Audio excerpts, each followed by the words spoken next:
Urban FM 104.5. Urban FM 104.5. 4.5, on est avec Elvis. Elvis, bonjour. Bonjour Dafresh. Comment tu vas ce matin? Ça va bien. Il y a la forme. Il y a la forme. Alors, le foot, le sport, on parle de quoi? Le sport ce matin, comme l'a rappelé René Rue tout à l'heure, là, la CAN 2023 a été reportée. La CAN 2023 qui était normalement prévue pour les mois de juillet et les mois de juin et de juillet 2023. Et par rapport à leur climat, le président de la Confédération africaine de football, Patrice Motsepe, avec l'instance dirigeante de la Confédération africaine de football et certains dirigeants du football ivoirien ont vu que par rapport à cette date, il ne sera pas propice de jouer la CAN parce que normalement les stades ne sont pas fermés. Et du coup, la CAN a été renvoyée pour le mois de janvier 2024. Donc voici un peu la nouvelle. La CAN qui devait se jouer en juin et en juillet 2023 est reportée pour janvier 2024. On rappelle que la CAN, c'est maintenant 24 équipes. Et ça devait être normalement la 34e édition qui devait se jouer en juin et en juillet 2023, mais c'est maintenant du côté du mois de janvier 2024. On va continuer toujours dans le football pour parler de Stade Mandji parce qu'aujourd'hui, ça fait tout un buzz au niveau de la toile. En fait, les footballeurs de Stade Mandji qui devaient aller du côté de Koulamoutou.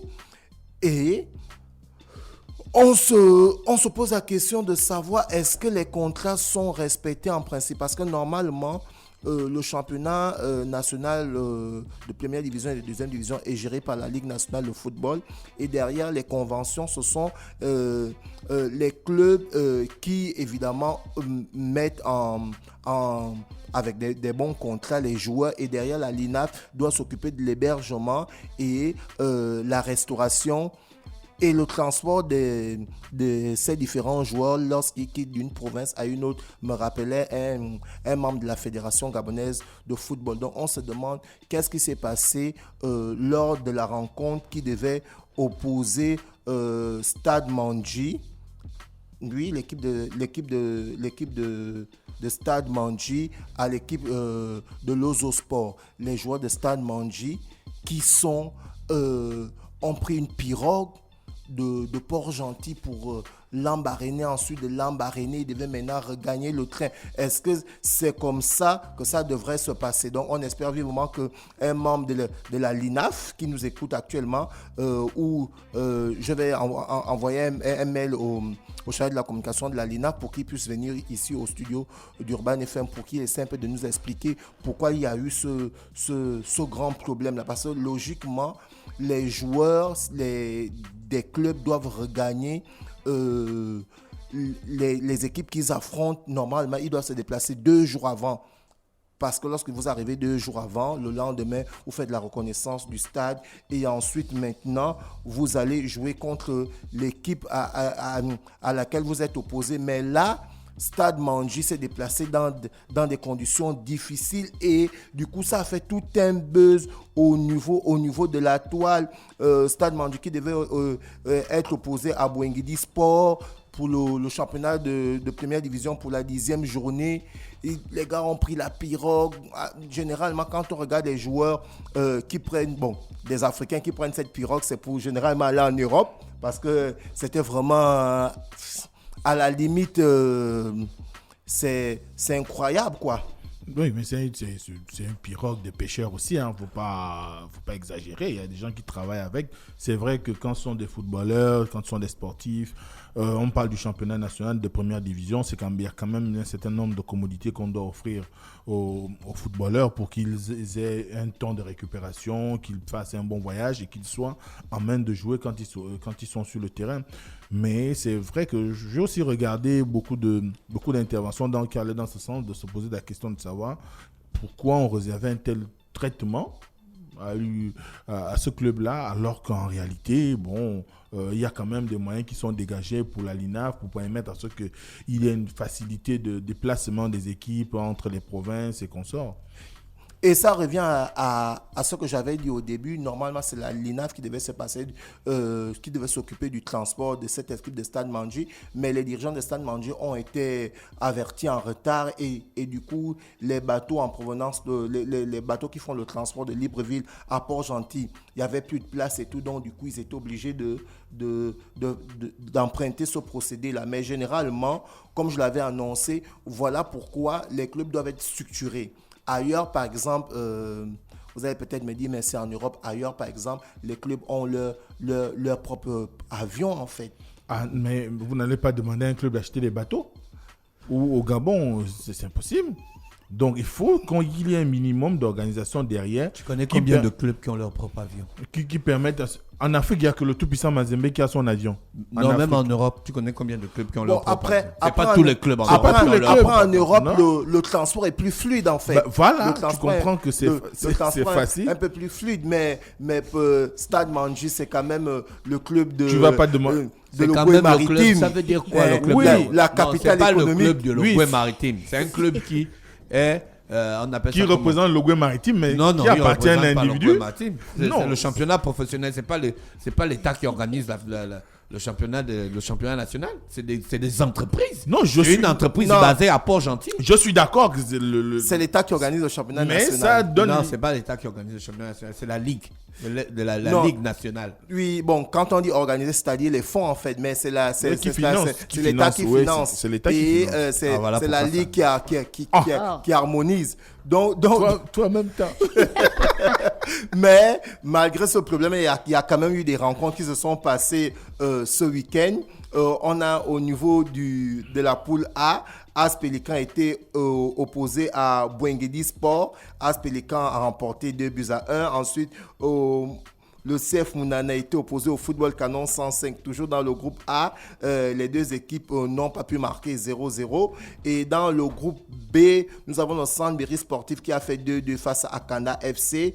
Et Missile contre l'association sportive de Manga Sport, les deux équipes ont fait 0-0. Et du côté du stade de Gaston Péril, l'Union sportive d'Ouyem recevait Stade Migovéen. Les deux équipes ont fait 0-0. Et dans le groupe B, l'Union sportive d'Ouyem a créé, l'Union sportive de Bitam, autant pour moi, a créé la surprise en battant Asdikaki 2-0. Ah, Mouslet, tu as le sourire. Hein? Ouais, bon, j'ai pas le sourire, mais parce que depuis un certain temps, je constate qu'il y a beaucoup de communicants qui parlent des équipes, les gens sont sur le terrain, la mobilisation, les clubs de supporters sont plus ou moins en alerte. Et il y a un grand nous qui est responsable d'un club de supporters de Asdikaki, mais il a fait toute la publicité tout le week-end. Ils ont été battus 2-0. Donc, et l'Union sportive de Bitam qui non seulement en tête dans son groupe, mais a aussi le meilleur buteur du championnat qui est Ngele Yurik Mark avec 7 buts. Et nous avons le deuxième meilleur buteur. Oui, bien sûr. Et nous avons le deuxième meilleur buteur qui est un joueur du Sandberry Sportif, Mangel Cédric. Et ensuite, le troisième meilleur buteur, c'est un joueur de Manga Sport, Yanga. Donc, on rappelle que Ngele Mark a 7 buts. Le deuxième meilleur buteur, Cédric, a 5 buts. Le troisième meilleur buteur, Yanga a 4 buts. Le quatrième meilleur buteur, un joueur de Bouengedi Sport, et Yamba, il a 3 buts. Et le dernier, le cinquième, un joueur de Lozo Sport avec 3 buts. Donc, c'est le classement des buteurs pour parler du championnat de première division de football. Mais on espère que, vu cette phase retour, les joueurs vont encore élever le niveau parce que, comme je le disais tantôt, il faudrait que le meilleur joueur du championnat national de première division et le meilleur buteur soient au moins appelés en présélection en équipe nationale pour permettre de relever le niveau. Parce que lorsqu'on appelle un joueur du championnat national à venir dans l'équipe nationale, sachant qu'il y a des expatriés, généralement, ça fait que les joueurs puissent beaucoup travailler parce que le rêve de chaque joueur, c'est de jouer en équipe nationale. Les couleurs nationales. Nous allons parler de taekwondo. On a le championnat d'Afrique de taekwondo qui va se passer du côté du Rwanda du 12 au 17 juillet prochain. Donc, le Gabon sera représenté avec 19 athlètes. Mais aujourd'hui, on se pose la question de savoir pourquoi l'équipe nationale de taekwondo, avec un gars comme Anthony Obam et Mouinga qui aujourd'hui ne sont plus à présenter. Ces athlètes gabonais ne s'entraînent pas dans les bonnes conditions parce que, pour la petite histoire, les gars, en ce moment, ils s'entraînent du côté du Prytanée militaire, du gymnase du Prytanée militaire. Ils sont en train de préparer le championnat d'Afrique de taekwondo du 12 au 17 juillet. Maintenant, il y a aussi l'équipe nationale hommes de handball qui prépare le championnat d'Afrique de handball, mais ils sont en mise ouverte au Maroc. Pourquoi ce décalage? Est-ce que pour ce championnat d'Afrique de taekwondo, l'équipe gabonaise ne peut pas, par exemple, se retrouver en Angola, qui est à côté du Rwanda, se préparer là-bas dans des bonnes conditions? Ils sont partis se préparer. Ils sont ici au Gabon? Mais ils peuvent se préparer au Gabon, oui, le problème. C'est pas leur pays. Oui, c'est leur moi, pays. je ne comprends pas. Est-ce que pour ils ont reporters commencé le sont taekwondo partis en au France, Gabon, on en non? a parlé. Ils s'entraînent au Gabon. Ils font les compétitions au Gabon aussi. Le problème de se préparer dans ton pays, c'est lequel? Non, il n'y a pas un problème en tant que tel, mais c'est quoi? le cadre, en fait. Parce que Ils sont allés faire les Anthony préparations. Obam, ils sont ici au Gabon. Anthony Obam lui-même déplore le cadre qu'ils sont en train de préparer la compétition. Anthony Obama, il va participer. Il va participer. Mais il n'avait pas dit Il qu'il pense à déplore la retraite quel internationale. Hein? Quel cadre? Le cadre. Par exemple, ils disent qu'au niveau du gymnase du Prytanée militaire, il n'y a pas toutes les commodités, comme tu dis, pour des athlètes qui préparent un championnat de telle envergure, par Ils exemple. voulaient quoi? Mais tout le matériel nécessaire. Il y a tout le matos au Prytanée militaire. Ah, quand même le Prytanée, hein. Bon. Tout le matos. Vous pouvez le lire ce Il manque- matin. il y a même la piscine là-bas, Dans hein. le journal Il y a même la Union, piscine hein. là-bas. Il y a même la piscine. Bien sûr. Une Mais- piscine mais- olympique. Après, le gymnase du Prytanée militaire a son matériel. Maintenant, est-ce qu'il y a le matériel pour ces athlètes, en fait? Voilà la question qui reste posée. La question qui devrait être posée, je pense, c'est celle de se demander si la fédération gabonaise de taekwondo a sollicité les autorités Ça, du Prytanée pour Mosley, mettre à disposition Ça, tout c'est le matos. ça, c'est le discours préalable à on n'était pas bien préparé. C'est comme ça. Il commence Genre, à on se prépare justifier. déjà. Il commence à On se prépare justifier. déjà, on prépare déjà un champ lexical Pour l'échec. pour l'échec qu'au cas où on revient et puis il n'y a rien. C'était le matos. C'était Non, le cadre. on ne peut pas le dire. Il y a Omar Sy qui était au championnat, Sy, c'est qui? au championnat d'Afrique zone 4 du Omar côté Sy, du Cameroun, c'est qui? un Gabonais. Il a ramené une médaille avec l'autre. Donc, Oui. donc on Urgence se dit- Mouega aussi a il gagné ramené dernièrement. dernièrement. Oui. Donc on se dit, après ces 4 médailles-là, on a maintenant le championnat d'Afrique avec 36 pays qui seront représentés. C'est maintenant où il faut taper fort, en fait. Bon, Omar Sy, il ne s'est pas préparé étant au Gabon. Pour Pour la zone le 4. championnat zone 4, bien sûr. Il a gagné, non? Il a gagné. Donc on peut se préparer au Gabon et gagner. Oui, c'est après, possible. Bien sûr, Bon, c'est bon, possible. c'est bon. Maintenant, après, derrière, les gars Elvis révèlent avance, que toutes avance. les conditions ne sont pas requises, en avance. fait. Il n'y a pas de casernement, par exemple. Les gars devaient être casernés dans un hôtel, par exemple. Habite chez Ils devaient toi. avoir... Il y a les hôtels ici. D'après, tu as fait le taekwondo quand tu prépares une compétition. J'habitais chez moi quand j'avais préparé la compétition. C'était pas l'équipe nationale. ok. Non? Voilà. Elvis, tu as joué au basket. Mais j'étais pas en équipe nationale. Mais tu habitais chez Mais toi. tu Oui, habitais mais chez j'habitais toi? chez moi. habite chez toi. Là, c'est dans le cadre de l'équipe nationale. C'est le vert jaune Donc bleu, tu là. penses que s'ils vont se préparer ailleurs, ils vont forcément remporter la Non, compétition? pas forcément ailleurs. Les gars, aujourd'hui, déplorent les conditions. Ils devaient être en casernement. En casernement, ça veut dire que vous devez être quelque part regroupés. Non, d'accord. Qu'il La doit avoir un fédération- suivi. Qu'il patiente La encore un peu. fédération gabonaise a reçu ton message. Voilà. On peut Qu'il avancer. patiente un peu parce que l'État à travers le ministre vient de signer un partenariat avec l'UNICEF de France. On espère que bientôt on aura un centre comme ça. Avec Donc- tout, hein. Ils vont aller se préparer. Donc, on a 19 athlètes qui vont représenter le pays du côté du Rwanda et nous avons des personnes qui sont âgées qui vont dans cette compétition. Donc on a dans les moins de 40 ans Christophe Raoul Obiamitsa. Les moins de 40 ans. Oui, dans les moins de 40 ans. Donc Les kilos ont bien. non, d'âge. Ah bon? Oui, bien sûr. Moins de 40 ans, Christophe Raoul Obiamitsa. Il va en compétition. On a aussi les moins de 50 ans. Ah bon? Bien sûr, Marc Beke. C'est pour dire que si on va avec 19, c'est parce que aujourd'hui on veut non seulement avoir la C'est qui le première coach place. national? Mais Marc, il a 50 C'est qui ans. le coach À national? 40 ans, tu peux encore faire le taekwondo.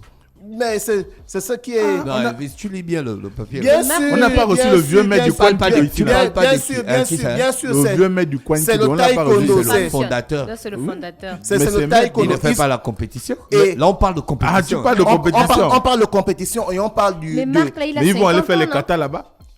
Le comité. Non, Ah, non, ouais. non, après, dans le Non, le championnat... comité, c'est le combat. Dans le championnat, il y a le comité, les combats, il y a les katas. Quelqu'un qui ne connaît pas. Le taekwondo, c'est un art martial coréen. Bien sûr. Comité, c'est en japonais, ça veut dire le combat. Ah. C'est Maintenant, pas le kata, pareil. maintenant, le kata, c'est quoi? Pumse. Ça veut En dire taekwondo. les démonstrations. Oui, en coréen. Ah, d'accord, ok. C'est le combat virtuel avec l'adversaire imaginaire. Ok. Le sélectionneur national, c'est Stéphane Mundunga. Ah. Et on a le directeur national qui est Claude Boulouchi. Donc, ce sont ceux-là Ils qui... n'ont pas préparé la fiche pour avant. Il n'y a pas l'état des besoins quand on va en compétition. Bien sûr, C'est Elvis qui raconte. bien sûr, bien sûr. Je ne fais que Marc Béquet, relayer là, ça dit qu'il a l'information. moins de 50 ans. Il a quel âge? Il a moins de 50 ans puisqu'il va participer au moins de 50 ans. Marc Béquet, il va participer au moins de 50 ans. Christophe Raoul Bien, il va participer au moins de 40 ans. Et ensuite, chez les hommes, évidemment, on connaît, on a Anthony Obam, qui n'est plus à présenter. On a Joseph Steve, on a Steve Les Sakolo, on a Omar Sissé qui a remporté la médaille tout dernièrement au championnat d'Afrique du côté Lui, il du va Cameroun. gagner. On voit déjà On ça. a Séverin En Ndong plus, aussi il qui se a prépare ramené au aussi Gabon. Il se prépare au Gabon. la médaille. On a Depuis là, il n'a pas Léon encore parlé. Sim. Les gens qui gagnent ne parlent pas Il beaucoup. n'a rien dit. Est-ce qu'il se plaint des conditions? Chez les femmes, on en a 8. On a Mariska Fallon, on a Fatima Amboué, on a Charmel Andeme, on a Sandra Ndong, on a Nancy Tassiana, on a Alphonsine Rita et on a la grande championne Urgence Mouega. Bon, Et est-ce qu'elle est au Gabon? Urgence Mouega. Oui. C'est ça son nom. Ils sont 19. Mais Et elle n'est en pas au soi- Gabon, hein? Elle ne se peut pas à l'étranger.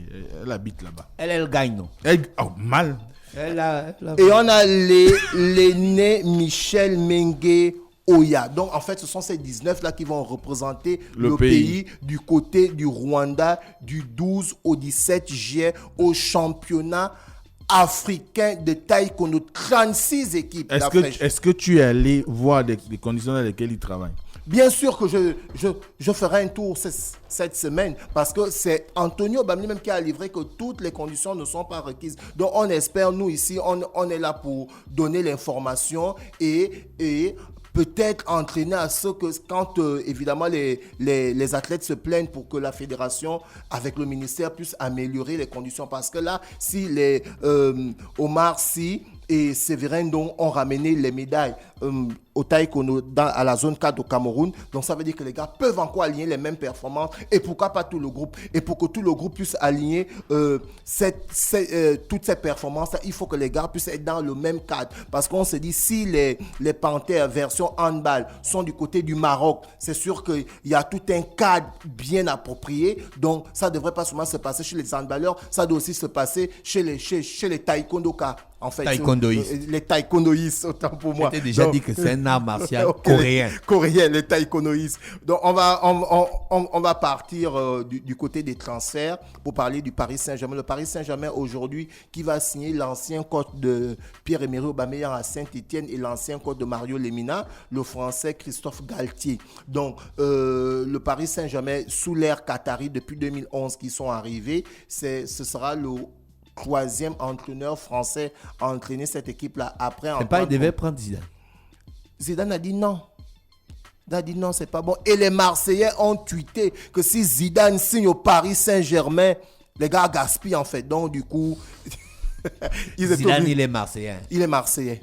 Non, c'est Marseillais, il c'est peut pas Marseillais. entraîner Paris Saint-Germain. C'est compliqué. Non, dans le travail, il y a les valeurs aussi. Tu crois que tout le monde fait comme ailleurs? Ah oui.